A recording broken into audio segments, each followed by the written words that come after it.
di kemanusiaan kita itu menjadi luntur karena kita salah memahami ilmu, salah memahami tentang kesalehan. Saleh yang sejati adalah orang yang saleh, baik dengan Allah dan baik dengan hamba-hamba Allah. Mbah Mutamakin juga dikenal selain mempunyai dua anjing itu yang dinamai beliau dengan nama yang bagus itu karena beliau sangat paham sekali dengan Allah, dengan makhluk-makhluknya. Dan yang disinggung-singgung lagi oleh orang-orang yang bicara tentang Mbah Mutamakin itu adalah Mbah Mutamakin suka melihat wayang. Ceritanya Perkudara Bratasena ketemu dengan Dewa Ruci. Nah, ini orang yang nggak tahu. Karena apa? Disangkanya wayang itu adalah itu kesenian Buddha, kesenian Hindu. Salah.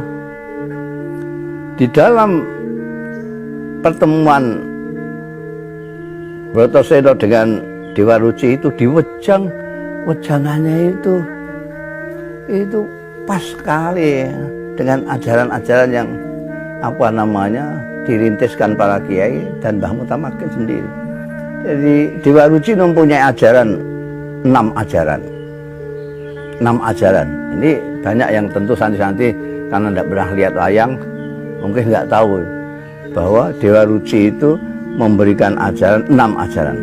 Pertama, itu ada dalilnya di Quran, la takfuma wala takfuba laisa laka bihi ilmun.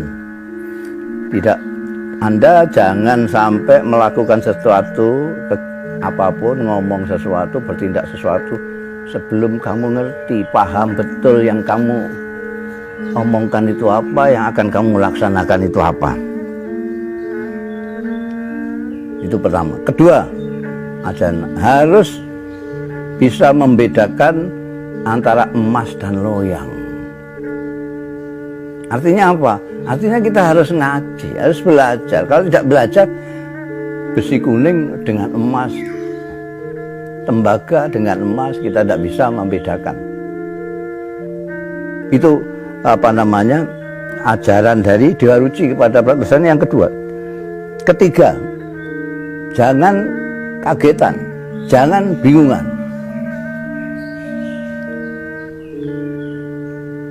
Jangan kagetan, jangan bingungan ini tentu membutuhkan juga ilmu. Kalau orang itu tidak punya ilmu, dia sering kaget-kaget, sering bingung. Kalau pengetahuannya luas, dia tidak akan kagetan, tidak akan bingungan.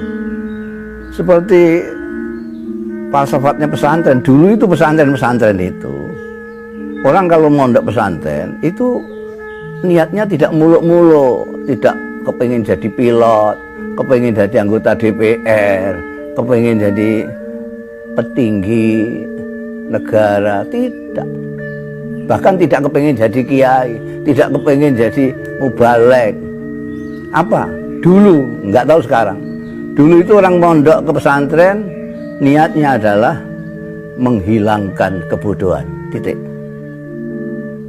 Niat mencari ilmu untuk menghilangkan kebodohan. Dan kita tahu bahwa kebodohan tak bisa hilang. Karena begitu Anda pandai, Anda merasa lebih bodoh dari kemarin. Kalau Anda sudah merasa pandai, di situ Anda mulai bodoh. Nomor keempat, ajarannya Dewa Ruci harus bisa mengendalikan nafsu. Nafsu amarah, nafsu lamah, nafsu-nafsu yang mengajak kita untuk berbuat tidak baik. Ini ada semua dalilnya ini. Kalau Anda cari itu ada dalilnya semua. Cuma oleh pewayangan itu dikemukakan sedemikian rupa sehingga seolah-olah itu tidak berdalil. Seperti kiai-kiai kalau mau idhah hasan itu jarang dalil. Yang biasa dalil itu biasanya ustadz anyaran itu. Yang kelima, ajarannya ini juga ada dalilnya. Ilmu itu harus diamalkan. Bahkan ulama-ulama mengatakan ilmu yang tidak diamalkan itu bukan ilmu. Ilmu haruslah ada ilmu yang diamalkan. Dan itu pelajaran pesantren-pesantren begitu. Santri-santri, keturunan-keturunannya dari Mbah Mutamakin semuanya mengajarkan ilmu harus diamalkan. Yang keenam, harus memahami tentang kefanaan dunia ini, termasuk kefanaan diri kita sendiri sebagai manusia. Nah, ajaran-ajaran kemanusiaan ini tambah lama, tambah hilang. Dan kita sudah mulai menjadi orang-orang yang bermental instan, yang sulit sekali untuk bersungguh-sungguh di dalam mencari ilmu, dalam bekerja, dan lain sebagainya. Kita memahami agama juga sudhi itu di permukaannya saja, tidak masuk ke dalam. Karena masuk ke dalam itu harus bijiddin wajtihadin. Sementara kita tidak punya lagi kekuatan untuk jiddin wajtihadin. Kita sekarang malas sekali karena godaan-godaan hal-hal yang kita hadapi di zaman akhir ini. Kita tidak ada tirakat beras sekarang itu, nggak usum tirakat segala macam itu. Kesungguhan itu sudah tiada, sehingga kita sekarang suka yang sudhi. Kalau kita lihat itu mau'idhah tausiah itu kebanyakan sudhi semua, tidak sampai yang mendalam seperti yang diajarkan Mbah Mutamakin.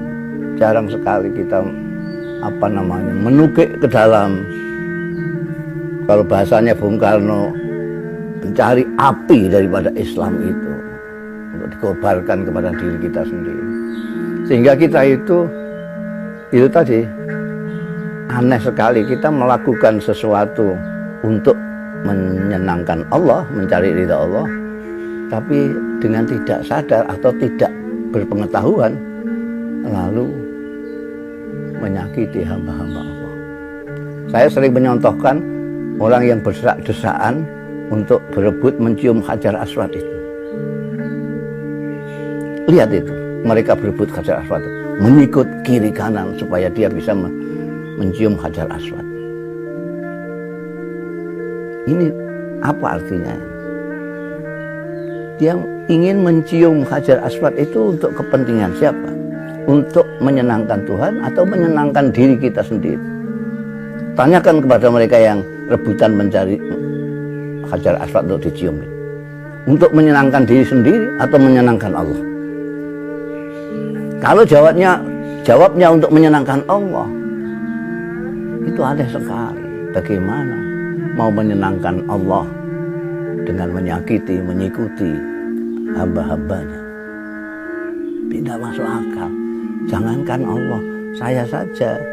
Kamu ingin menyenangkan saya, anak saya, kamu sikuti, keplak kamu.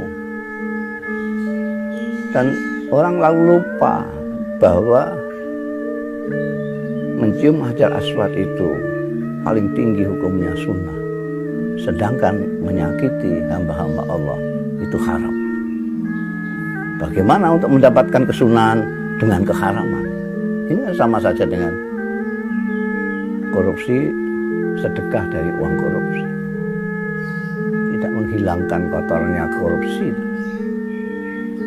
Jadi kemanusiaan kita itu menjadi luntur karena kita salah memahami ilmu, salah memahami tentang kesalehan. Saleh yang sejati adalah orang yang saleh, baik dengan Allah dan baik dengan hamba-hamba Allah, baik dengan Tuhan, baik dengan manusia. Tidak bisa Anda baik dengan manusia tapi tidak sholat, tidak puasa, tidak beribadah kepada Allah, kamu separuh takwa. Sebaliknya, kamu sembahyang, kamu ngoceh soal Islam segala macam, tapi kamu jahat, zalim kepada sesama hamba Allah, kamu belum berarti orang yang bertakwa. Nah, karena kemanusiaan ini begitu tipis, ya ini husnudzon saya, Allah itu begitu baik. kita itu selama ini dengan dunia itu tidak berjarak.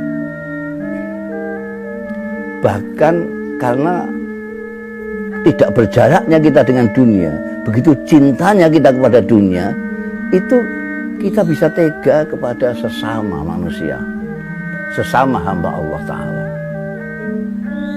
Kita lupa, ini sama-sama manusia.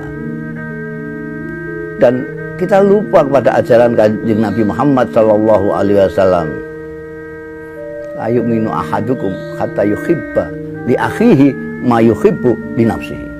Ini seringkali termasuk ustadz-ustadz keliru mengartikan hadis ini. Diartikan orang tidak sempurna imannya sebelum dia menyintai saudaranya seperti menyintai dirinya sendiri. Ini tidak benar, tidak pas. Karena kalau artinya begitu, redaksinya tentu la yu'minu ahadukum hatta yuhibba akhahu kama yuhibbu nafsahu. Ini tidak. Hatta yuhibba li akhihi ma yuhibbu li nafsihi. Jadi kalau seperti contoh saya tadi, kalau saudara kita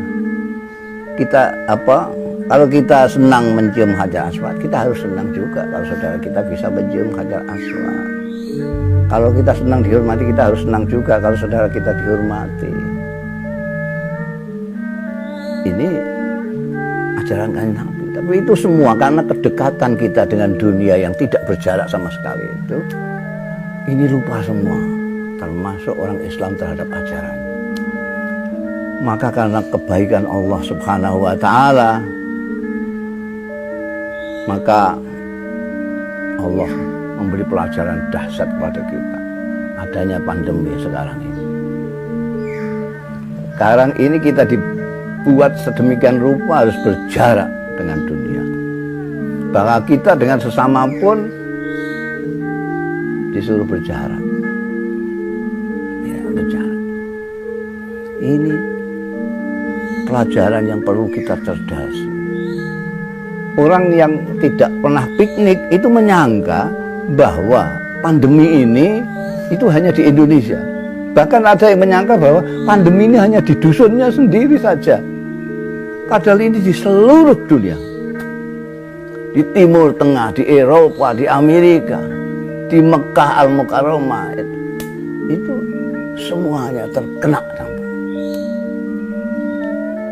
Semuanya. Kalau kemarin itu masjid hanya dijadikan untuk kepentingan diri sendiri, tidak untuk kepentingannya Allah. Katanya masjid itu adalah rumah Allah Ta'ala. Sekarang rasakan kamu bisa. Sekarang kalau kita rindu kepada masjid, rindu bersama-sama dengan orang, itu rindu yang macam apa sekarang? Kita sekarang diingatkan, kita itu sama. Kullukum min Adam, wa Adam min turab.